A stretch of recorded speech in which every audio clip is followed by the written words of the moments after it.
Having me, Alok, and the Vidhi Legal Center for Legal Policy. Now, this is an interesting beginning. It's an auspicious beginning, I think.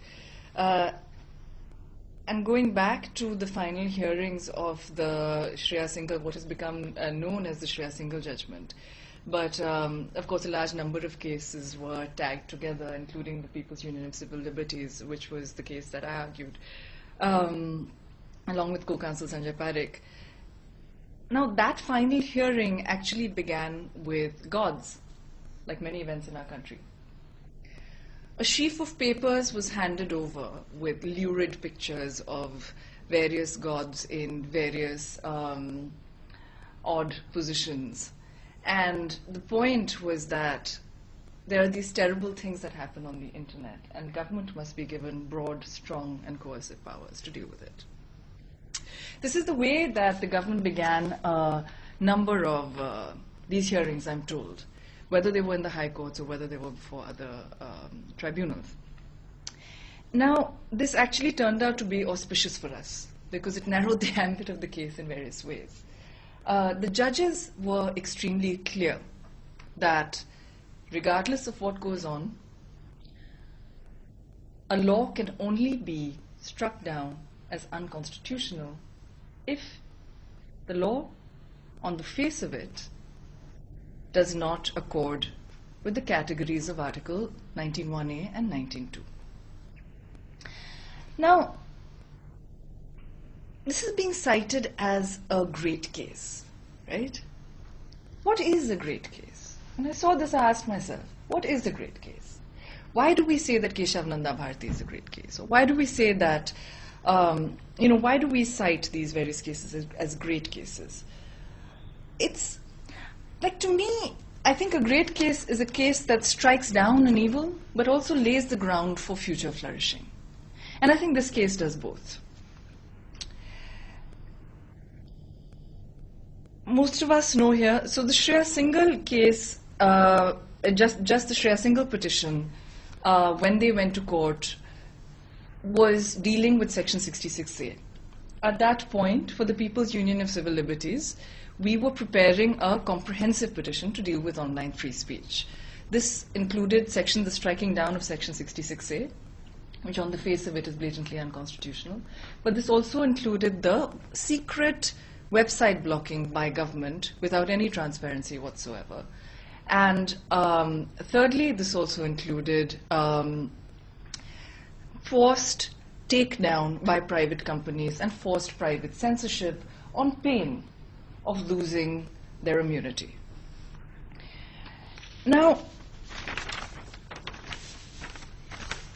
in its judgment of March 24, the Supreme Court struck down a provision that criminalized speech after about 55 years. Section 3, so the Ram Manohar Lohia, which is the last judgment that did so, struck down Section 3 of the UP Special Powers Act, which criminalized a person who incited a person not to pay tax, who incited another person not to pay tax. In terms of what this judgment does, in addition to striking down this provision, is that it enumerates, it elucidates a number of doctrines, right? Firstly, it's the doctrine of the chilling effect. Now, many of you, I can see you nodding, and many of you will be familiar with this. The chilling effect, essentially, is when there is some kind of crackdown by the state, whether it's the executive, whether it's a law, whether it's a judgment, which then goes on to make people believe that they cannot speak and they must be silent for fear of some kind of state reprisal. It can also apply when there is a non-state actor. For instance, if there's a mob outside your door, like in the Shaheen Dhada case, right? Why was 66A used against her? In part because police was very thin on the ground, and the hospital, her uncle's hospital, was being attacked, and they didn't quite know what to do, and under pressure, and they thought that, maybe this is the correct thing to do, they filed these FIRs against her, right? So a chilling effect can also come from a mob. A chilling effect can also just come from a powerful person who's trying to intimidate. Now, the chilling effect has been cited before. But this judgment is the first instance in which it was cited as a reason for striking down a provision. And and this bench of Justice Rohinton Nariman and Justice Chalameshwar, what they do here is that they link the doctrine of overbreadth to the doctrine of the chilling effect. Now, what is the doctrine of overbreadth? It's when you have a law that prohibits something that must be illegal, but also prohibits something that should be a part of our polity, should be part of our democracy. So 66A did a lot of this, right? Like 66A criminalized anything that was at the lowest threshold, annoying or inconvenient, and nobody really knew what that was. Now, annoying or inconvenient could be something that is defamatory, but it could also be something that is irritating, right? So if it's something that's irritating, surely that is the function of citizens before government, right? Like surely that is the function of people, of the media. Surely that is the function of democratic opposition, to disagree, to debate, to enter into a deliberative process through which ideas may emerge.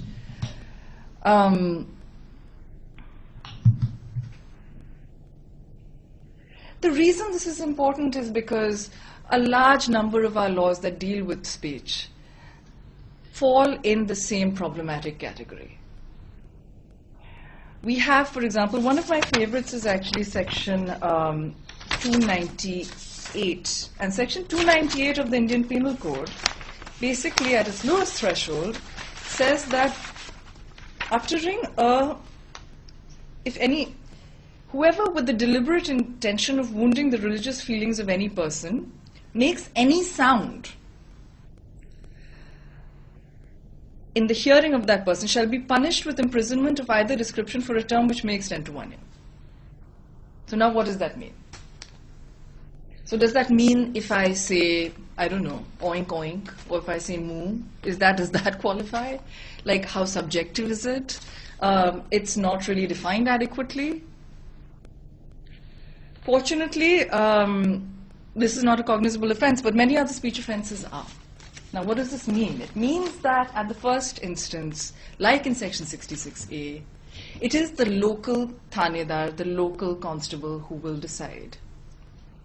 Is this annoying or inconvenient? No longer. But is this a sound? Well, this isn't cognizable, but is this a law that should apply when you are saying something, and should that person come and arrest you? The trouble in our polity is that it is the process that is the punishment.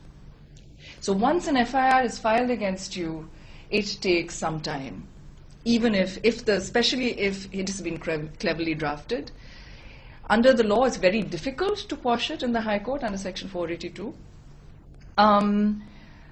But also, it means that if you have to go through a trial, and that is a slow trial, if it's cognizable and if you can be arrested, it means that you have entered the process of the criminal law, where we don't have enough judges, and we don't have also, on the flip side, enough police officers to protect you as a speaker when you are saying something that is unpopular, when you have hecklers that cannot, under the Indian Constitution, under the Supreme Court's judgments, cannot, and this judgment included, exercise what is called a heckler's veto and silence you. But we don't have enough police officers to protect you from that.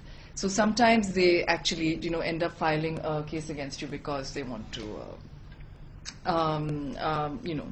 take the mob away. So in that sense, I think, sort of bringing the doctrine of the chilling effect into our law is incredibly important, but also the doctrine of overbreadth. What the bench has also done here is that they have looked at the difference between discussion, advocacy, and incitement. Advocacy is allowed, discussion is allowed, incitement is not. So here they cite a line of judgments where,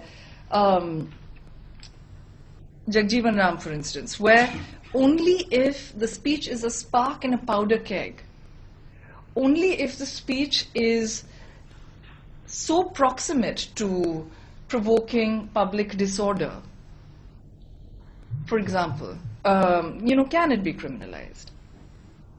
Another favorite part, I like a lot of things about this judgment, but another part of it that I like quite a lot is that it speaks for the subaltern, that it kind of furthers the reasonable person test in our jurisprudence, right? Like there's a way in which, earlier, the speech, the law on obscenity, for instance, sections 292 and 294, etc. of the IPC, were interpreted in a particular way, and the Hicklin test was applied, which is that what is obscene? If there is a mind that has a tendency to be corrupted, that is the mind that we look at when we are looking at whether something should be obscene or not. Surely it should be the reasonable person.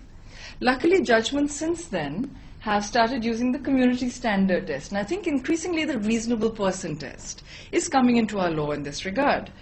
And here, the judges said this, that fear of serious injury cannot alone justify suppression of free speech in assembly. Men feared witches and burnt women. It is the function of speech to free men from the bondage of irrational fears. Now, this is particularly interesting to me because nowhere else really does he talk about men. They talk about people. So there is a way in which they are addressing power differentials in speech and saying that rationality is important, and it is a reasonable person that we must use as a litmus test when we are dealing with issues of free speech. Now, coming to website blocking, to me, website blocking is, there's been a particular debate around it, especially within the free speech, the online free speech community in particular, and a very heated debate, right? Particularly since in the end of the judgment, the court says that we are not interfering with the website blocking rules.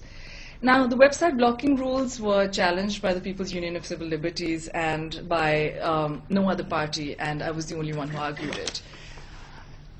What happened in court here was particularly interesting. We would make various arguments, and the government would say, but we agree with that, right? Whereas, of course, this is not the way it was being applied at all. So there were various very reasonable concessions made by government, which I can see a lot of you nodding, presumably you were in court at that time, right? There were various very reasonable concessions made by government that were not actually being applied in the process of the law. So what I said in court at that point was that if this can be recorded, if this way of applying these rules can be recorded, then that is perfectly acceptable to us, which is something that the judges accepted and agreed with, and we agreed that this would limit the ambit of the debate, of the arguments rather. These concessions are recorded in the government's written submissions. The government has said clearly that they will issue notice to not just the intermediary when there is speech that they don't like, or when there is speech that they feel is unlawful in terms of the particular categories of the Constitution that are reproduced in Section 69, but that they will also issue notice to the originator under the law, which is the person who's uploading the speech, right? So, for example, what used to happen earlier is that if the government wanted to block, say, something that I said on Facebook, right? They would get in touch with Facebook, they would not get in touch with me. So they were saying that, okay, we will get in touch with the person who is uploading the content. The second thing that they said in the written submissions that hasn't come across as clearly in the judgment is that they said that, look, the Rule 16 that requires secrecy in blocking will only be applied in part, which is that the secrecy will only speak to the identity of the person who is seeking the blocking, if it is a person or even if it's a government entity, but that the action itself need not be secret. Now, the court has been very clear on this. The court has said, and there's certain procedural morality, I think, that has been brought in. The court has said that reasons must be given, the court has said that the High Court may apply its lens of constitutional review, judicial review, to any speech that is blocked. It says that a hearing must happen, and the hearing must, in the hearing, the originator must be heard. And I think in the scheme of things, it would be unreasonable to presume that these orders can any longer be secret.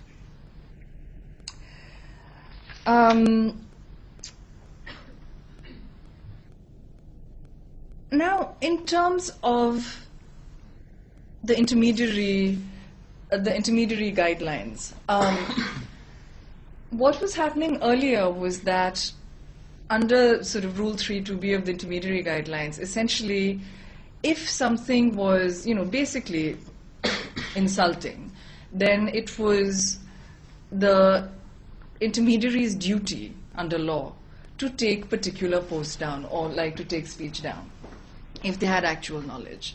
Now that can only be done through a court order, or, and this I'm not sure is a positive thing, if the government asks them to do so. So one extremely positive thing that has happened is that companies are no longer required to be censors, and incentivized to censor a lot more than they otherwise would, because they would otherwise lose their safe harbor, and otherwise it would leave them open to criminal and civil prosecution. And now, only under a court order can they be required to take down content.